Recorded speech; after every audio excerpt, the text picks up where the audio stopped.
छोटे से गांव में हरिया, उसकी पत्नी और उनके 2 लड़के रहते थे। हरिया के दोनों लड़के जुड़वा थे और दोनों शक्ल सूरत में हमशक्ल थे। जो कोई भी व्यक्ति उनको देखता तो वो पहचान नहीं पाता कौन रामू कौन राजू है इन दोनों में से। एक शाम हरिया अपनी पत्नी से बोलता है, अब तो बुढ़ापा आ गया और अब पहले जैसे हाथ पैर भी नहीं चलते। हाँ, अब आपकी और मेरी उम्र हो गई है। अब मुझसे भी घर का काम नहीं होता। क्यों ना रामू और राजू के लिए सुंदर लड़कियां देखकर उनकी शादी कर दी जाए। हाँ भाग्यवान, तू बोल तो सही रही है, लेकिन मुझे रामू की फिक्र है क्योंकि उसे काम में आलस आता है और वह कैसे अपना गुजारा कर पाएगा। बातें करते करते दोनों सो जाते हैं।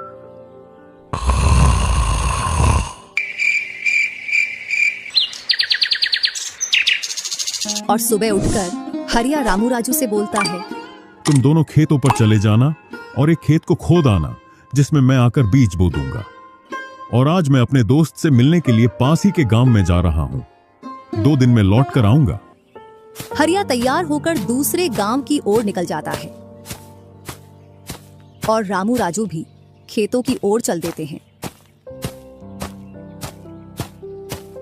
दोनों खेतों में जाकर काम करने लग जाते हैं। रामू ठहरा कामचोर। वह थोड़ी देर काम करने के बाद एक पेड़ की छांव में जाकर लेट जाता है। इधर राजू को सुबह से शाम हो जाती है और वह आधा खेत खोद देता है।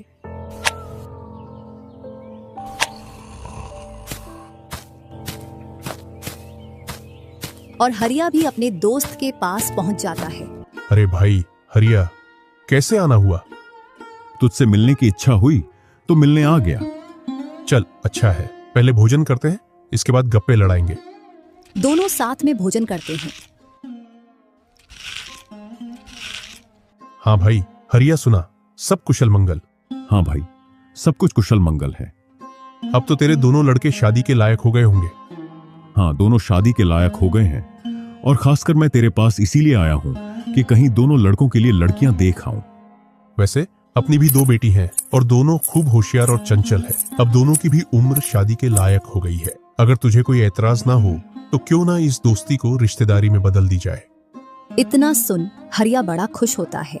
जब वह दोनों लड़कियों को देखता है तो दोनों बहुत ही सुंदर थीं।